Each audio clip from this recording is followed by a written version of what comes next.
Halo Sobat Indah, ketemu lagi di podcast Indako, podcast mingguan yang diselenggarakan oleh BIKDK Disperindak Provinsi Jawa Tengah. Kali ini kita sudah kedatangan bintang tamu Bapak Kusnandar.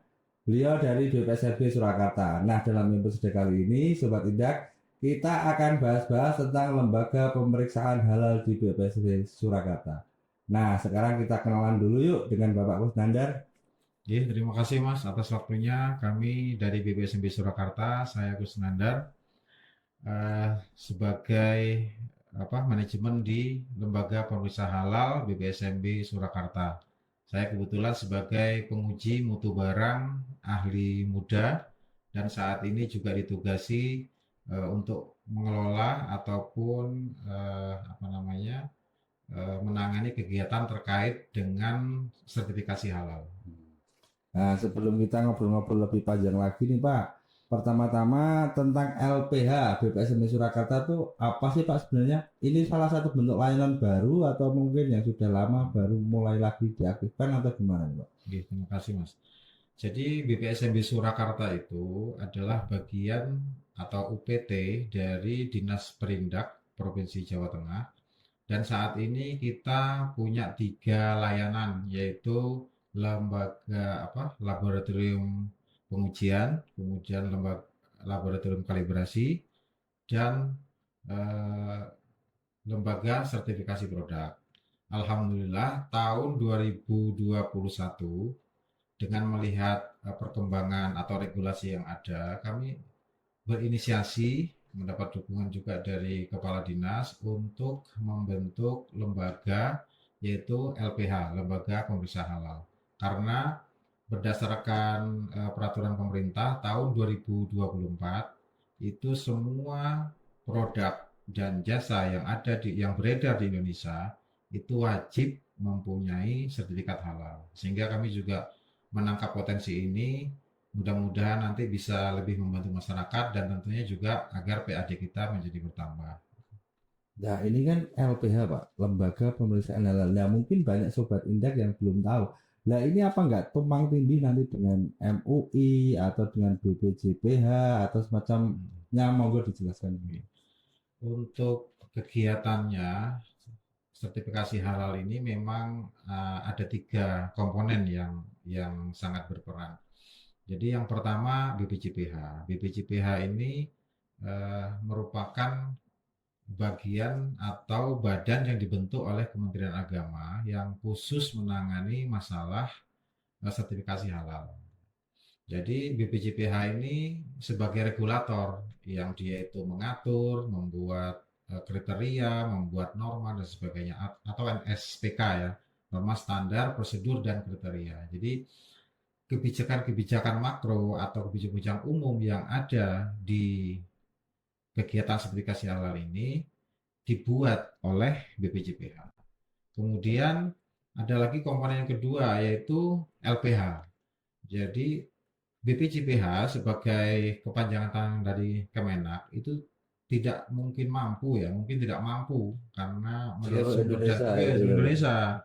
Lagian penduduk kita kan 277 juta, jadi Ya, dengan sekian persen dari penduduk adalah usaha kecil dan menengah itu saya kira tidak mampu, sehingga mereka juga menggandeng lembaga penilai kesesuaian untuk melakukan kegiatan pemeriksaan. Tentunya tidak semua lembaga penilai kesesuaian yang dapat melakukan kegiatan pemeriksaan. harus Mereka melalui mekanisme tertentu ya ya Pak ya. mekanisme tertentu, yaitu adanya asesmen, Mas. Jadi LPH yang mengajukan dan mereka siap untuk melakukan pemeriksaan halal itu harus melalui tahapan akreditasi. Jadi mereka harus menyiapkan dokumen, menyiapkan sumber daya, menyiapkan peralatan, menyiapkan sistem manajemennya, dan itu semua harus sesuai dengan apa yang BPJPH inginkan gitu, yaitu sesuai dengan Standarnya ISO. BPJPH gitu ya. Betul. Kita menggunakan standar ISO 17065. Jadi sudah standar internasional dalam kegiatan melakukan pemeriksaan halal ini. Berarti penunjukan dari BPJPH terhadap BSMB Surakarta itu sudah melalui prosedur yang sangat ketat ya Pak ya. eh, tidak hanya ketat, Mas. Jadi tidak semua LPH atau lembaga eh, pemeriksa halal itu yang mengajukan dapat disetujui. Hmm. Jadi itu tadi melalui tahapan akreditasi. Jadi kita di asesmen, timnya datang melihat seperti apa kondisi kita, sumber daya kita, auditor kita, peralatan kita, bahkan sistem manajemen mutu kita itu seperti apa. Semua dilihat, semua dinilai. Nah, ketika mereka merasa bahwasanya hasil penilaian itu sudah memenuhi kriteria yang mereka tetapkan atau standar yang mereka tetapkan, maka kita diberi yang namanya sertifikat akreditasi LPH untuk pemeriksaan halal. Dan alhamdulillah kita tahun ini setelah kita berjuang hampir 1 tahun, Nah, ya 1 tahun, jadi mulai 2022 kita sudah menyiapkan dokumen dan sebagainya. Teman-teman di kantor luar biasa, mereka semua, waduh, memang ini ya kerja tim, karena kalau kita sendiri juga tidak mungkin bisa, karena ini banyak sekali yang harus disiapkan. Per tanggal 2 Oktober kemarin kita sudah secara resmi diakui, ya diakui dan mendapatkan sertifikat halal, dan kita diperbolehkan untuk melakukan LPH. kegiatan pemeriksaan kepada pelaku usaha. Alhamdulillah. Nah, untuk ruang lingkupnya sendiri, Pak? Nah, untuk saat ini karena di BPJPH itu juga ada kriteria. Jadi untuk tahap LPH yang baru terbentuk itu namanya LPH Pratama. LPH Pratama itu terdiri dari 3 auditor halal dan jangkauannya adalah untuk satu provinsi. Oh, Nah, gitu. kebetulan kita ada 5 auditor halal dan ada 3 ruang lingkup, yaitu makanan, minuman, sama kimiawi. Jadi yang akan kita periksa ruang lingkupnya baru 3. Semoga nanti ke depan dengan terus bertambahnya sumber daya yang ada di BPSMB atau di LPH, harapannya sektor jasa juga akan kita masuki. Tapi kita harus menunggu dulu karena luas lagi nanti. bro, jadi setiap tahun Mas kita perluas sehingga jangkauan kita itu tidak hanya 3, mungkin lama-lama terus bertambah sehingga layanan kita kepada masyarakat itu terus berkembang. Ini termasuk layanan yang menjadi andalan ya, Pak, ya, di BPSMB Surakarta ya, Pak? Ya, Selain kalibrasi dan pengujian tadi ya. ya ini sementara untuk tahap awal memang ini ya Mas, kita kan baru terbentuk ya, baru terbentuk, sehingga juga kalau dibandingkan dengan layanan yang lain seperti laboratorium pengujian, laboratorium kalibrasi, kemudian juga lembaga sertifikasi produk, kita adalah yang paling baru. Tetapi kami optimis bahwasanya dengan adanya regulasi pemerintah yang mewajibkan bahwasanya tahun 2024 itu semua barang dan jasa wajib. Jadi hukumnya wajib. Bukan hanya nggak bisa ditawar lagi ya, Pak. ya, bukan hanya voluntari atau sukarela, tetapi sudah mandatori. Artinya wajib, mau tidak mau pengusaha, nek kamu pengen jualan atau pengen barang kamu tersebar atau masuk ke masyarakat, ya harus ada logo. Dan ini merupakan potensi yang luar biasa. Nah, seberapa penting sih Pak untuk produk-produk ini harus bersertifikat halal itu? Nah, mungkin sebelum jawab ini kita flashback dulu. Iya, betul. Flashback. Jadi kenapa kok sekarang ini kok harus ada? Ya, Harus ada logo halalnya itu seperti apa? Kenapa kok tidak dari dulu-dulu kan gitu. Nah, kalau kita melihat mungkin tahun 90-an itu melihat orang berjilbab aja mungkin jarang ya Mas. Betul. Mungkin jarang, mungkin ada tapi 1-2 itu pun di lingkungan yang tertentu, apakah pondok pesantren atau di lingkungan yang memang dia itu memang di organisasi keagamaan kayak gitu. Tapi sekarang, waduh, kalau sekarang semua cewek itu pakai Pak ya. Bahkan sekarang artis-artis pun sekarang sudah banyak yang hijrah. Demikian juga halnya zaman dulu. Zaman dulu itu mencari sekolah yang Islami itu mungkin susah Mas. Sekolah-sekolah yang berbau agama itu kan banyaknya kan di pondok pesantren. Tapi sekarang mungkin dari tingkat PAUD aja sudah ada PAUD yang hafiz Quran, SD yang hafiz Quran. Jadi itu semua ya muncul karena apa? Karena kesadaran masyarakat yang beragama dalam hari agama Islam itu semakin menyebar. Jadi semakin ilmu agama menyebar itu semakin masyarakat sadar bahwasanya mereka itu harus melakukan atau hidup, apakah melakukan aktivitas dan sebagainya termasuk makan itu harus sesuai dengan syariat Islam. Ya. Jadi ini bisnis yang tumbuh karena adanya Sadaran masyarakat gitu. beralihnya kesadaran masyarakat bahwasanya pendalaman agama mereka sudah bagus karena tersebarnya ilmu. Pendalaman bagus ini mereka menuntut bahwasanya saya itu harus seperti ini gitu loh. Makan saya harus seperti ini. Kemudian juga cara saya mendapatkan rumah harus seperti ini, ya kan. Zaman dulu tidak ada perumahan syariah, ya kan? Tidak ada. Kemudian juga untuk berhubungan. Masuk akal sekali. Iya, Pak, bener jadi ya. memang ini tuh benar-benar bisnis yang terjadi karena tumbuhnya kesadaran masyarakat terhadap agama yang dia anut. Sehingga mereka apa? Sehingga mencari-cari gitu loh. Wah, ya kakak, saya harus seperti ini, saya harus seperti ini, agama saya menuntut seperti ini. Nah, alhamdulillah kita ini, pemerintah kita ini juga merespon, gitu. Merespon bahwasanya masyarakat saya sekarang kehidupan beragamanya sudah semakin bagus, sudah semakin mendalam. Ini harus segera diwadahi, ini harus segera difasilitasi gitu. Makanya pemerintah juga membentuk itu tadi, membentuk LPH. Nah, apa sih peran pentingnya sertifikasi halal itu? Jadi sebenarnya sertifikasi halal itu bukan hanya sekedar untuk memenuhi regulasi ya Mas ya, bukan sekedar untuk apa namanya ya bisa karena peraturan ya harus diikuti. Jadi lebih dari itu sebenarnya.